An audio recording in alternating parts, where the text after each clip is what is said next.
नमस्कार। दिन भर की बड़ी खबरों में आपका स्वागत है। मैं हूं अंशिता श्रीवास्तव। आज इस बुलेटिन में बात होगी राहुल गांधी की पीएम मोदी को चुनौती की, संसद में विपक्ष के विरोध की, जानेंगे राजस्थान को लेकर कांग्रेस की क्या है रणनीति, कर्नाटक में बीजेपी ने आजमाया कौन सा पैंतरा, बात करेंगे नीतीश के बयान पर मचे बवाल की, आरजेडी में जेडीयू के विलय को लेकर हुए खुलासे की, और बुलेटिन के आखिर में बात होगी कल से शुरू हो रही सुप्रीम कोर्ट की छुट्टियों की। लेकिन तमाम बड़ी खबरों से पहले एक नजर सुर्खियों पर।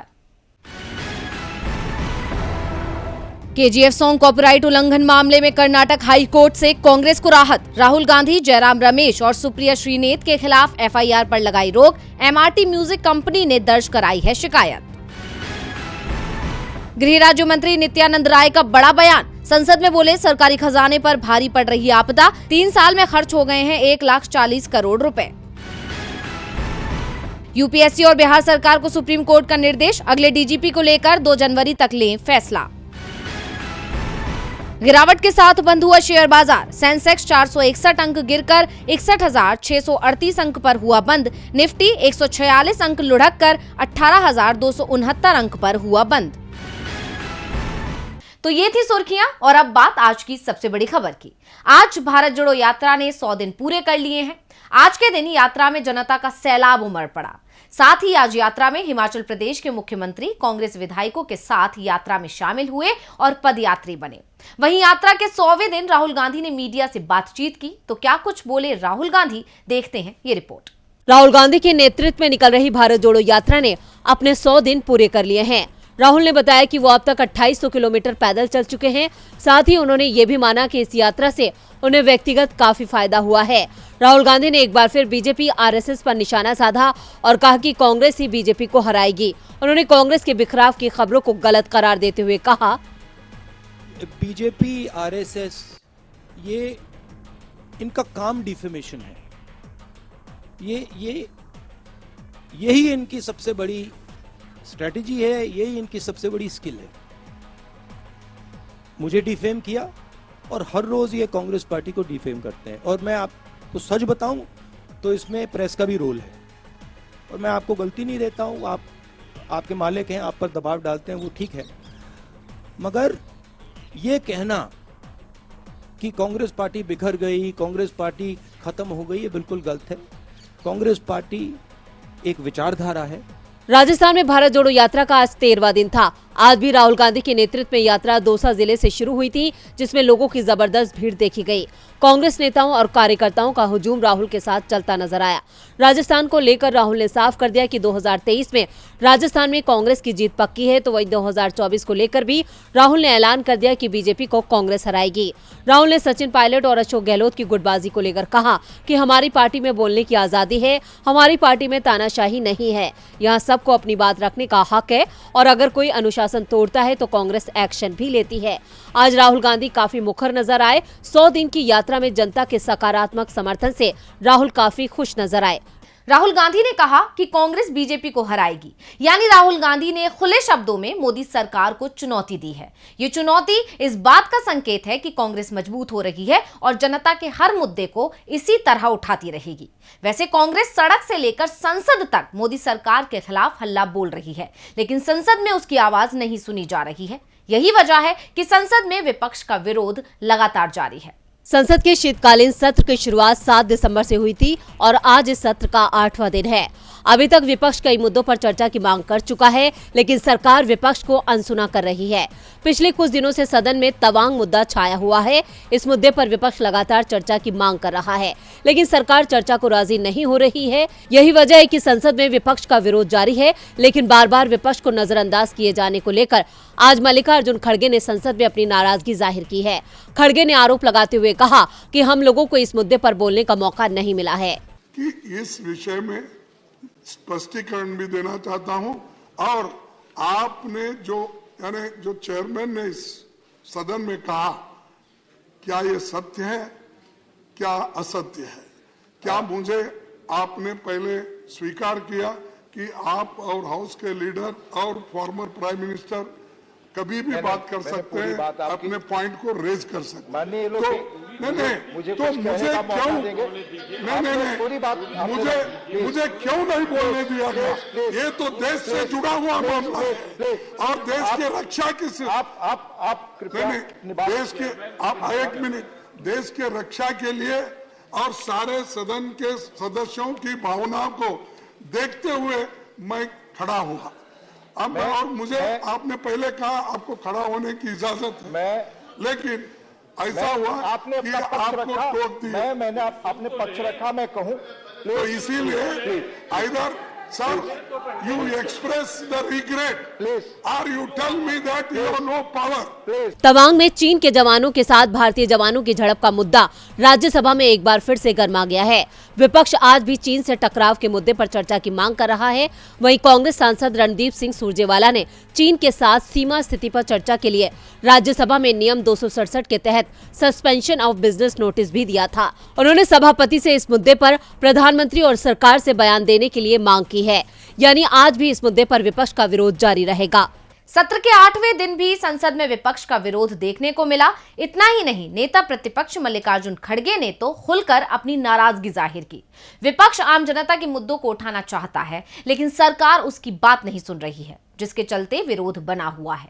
वैसे विरोध तो राजस्थान कांग्रेस के अंदर भी बना हुआ है, लेकिन पार्टी ने चुनाव से पहले उसका हल निकाल लिया है। देखते हैं रिपोर्ट में। राजस्थान में 10 महीने बाद विधानसभा चुनाव होना है और कांग्रेस ने संकेत दे दिए हैं कि विधानसभा चुनाव तक राजस्थान में नेतृत्व परिवर्तन नहीं होगा। अशोक गहलोत के पास ही कमान रहेगी। उनके सीएम रहते हुए कांग्रेस विधानसभा का चुनाव लड़ेगी, लेकिन कांग्रेस सीएम उम्मीदवार घोषित कर विधानसभा चुनाव नहीं लड़ेगी। सचिन पायलट को भी सीएम उम्मीदवार नहीं बनाया जाएगा।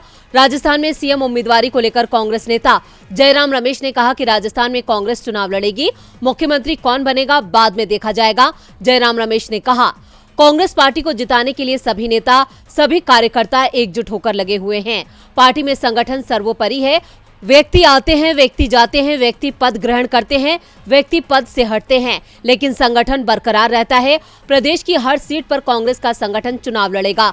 संगठन जीतेगा, कांग्रेस पार्टी जीतेगी। मुख्यमंत्री कौन बनेगा बाद में देखा जाएगा। जयराम रमेश के बयान से साफ है कि विधानसभा चुनावों में कांग्रेस गहलोत और पायलट दोनों में से किसी को भी सीएम पद का उम्मीदवार घोषित नहीं करेगी। विधानसभा चुनावों में जीत मिलने के बाद पार्टी तय करेगी कि किसे सीएम बनाना है। रमेश के ऐलान से कांग्रेस के अंदर की गुटबाजी भी खत्म होने के संकेत मिल रहे हैं। साफ है कि पहला टारगेट चुनाव जीतना है, जिसमें पूरी पार्टी मिलकर और पूरी ताकत के साथ चुनाव लड़ेगी। कांग्रेस ने संकेत दिया है कि वो राजस्थान में सीएम चेहरा घोषित नहीं करेगी।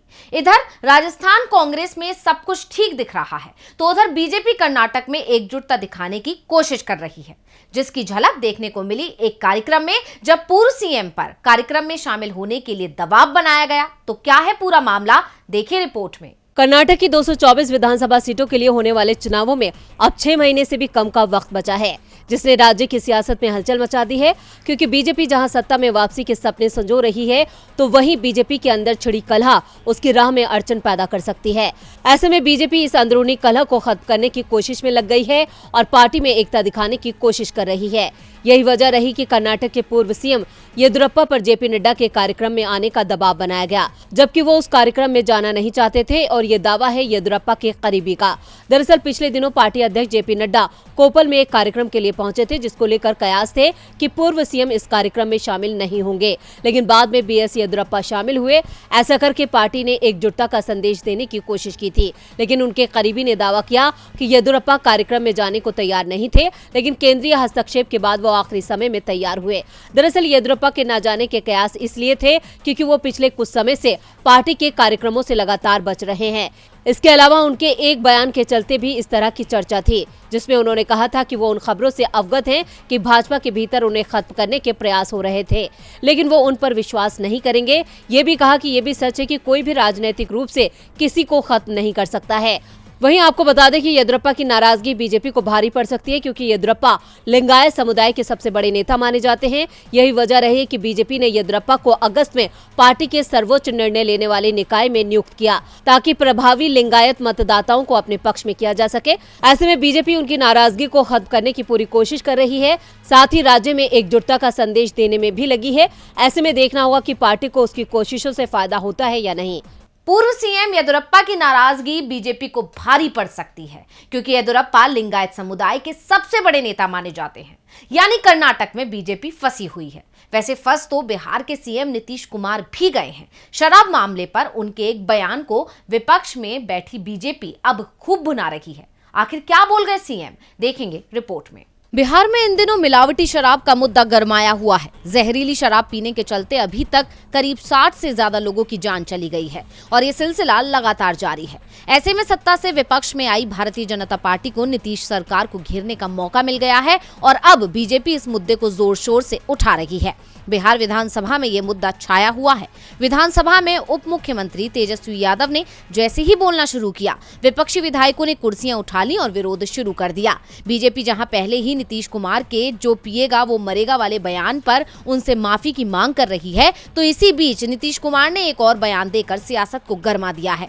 दरअसल नीतीश कुमार ने विपक्ष को जवाब देते हुए कहा कि शराब से जान जाने पर कोई मुआवजा नहीं मिलेगा। नीतीश कुमार ने कहा, शराब पीकर जान जाने पर हम उसे सहायता राशि देंगे, ये सवाल ही पैदा नहीं होता। इसलिए ये बातें सही नहीं हैं। जब हम संसद का चुनाव लड़ते थे तब पार्टियां हमारे साथ नहीं थीं, फिर भी सीपीआई सीपीएम के लोग हमारा साथ देते थे।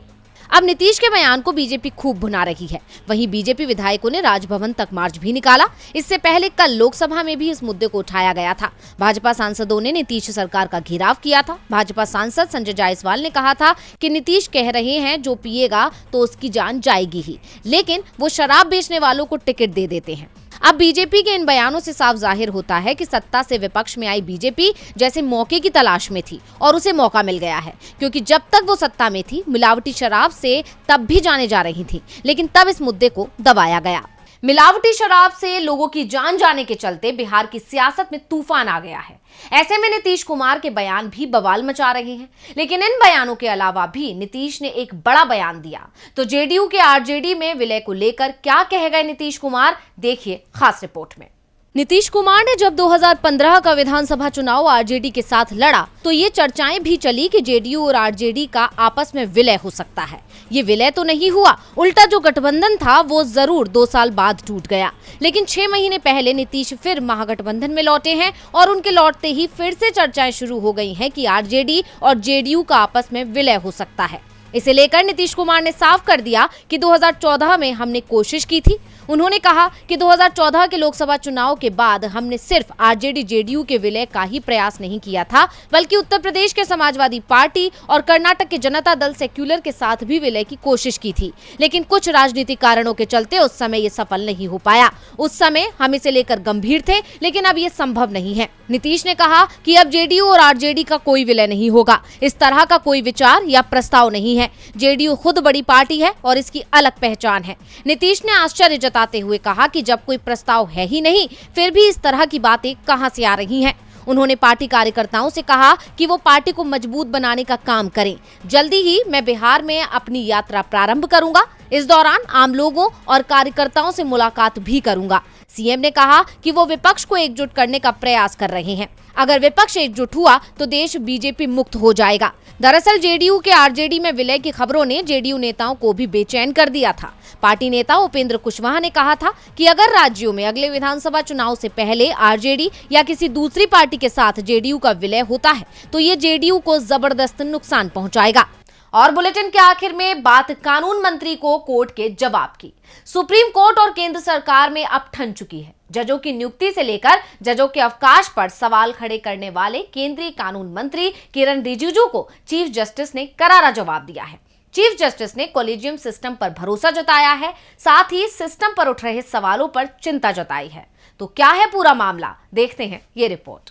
जजों की नियुक्ति को लेकर सुप्रीम कोर्ट और सरकार के बीच विवाद थमने का नाम नहीं ले रहा है।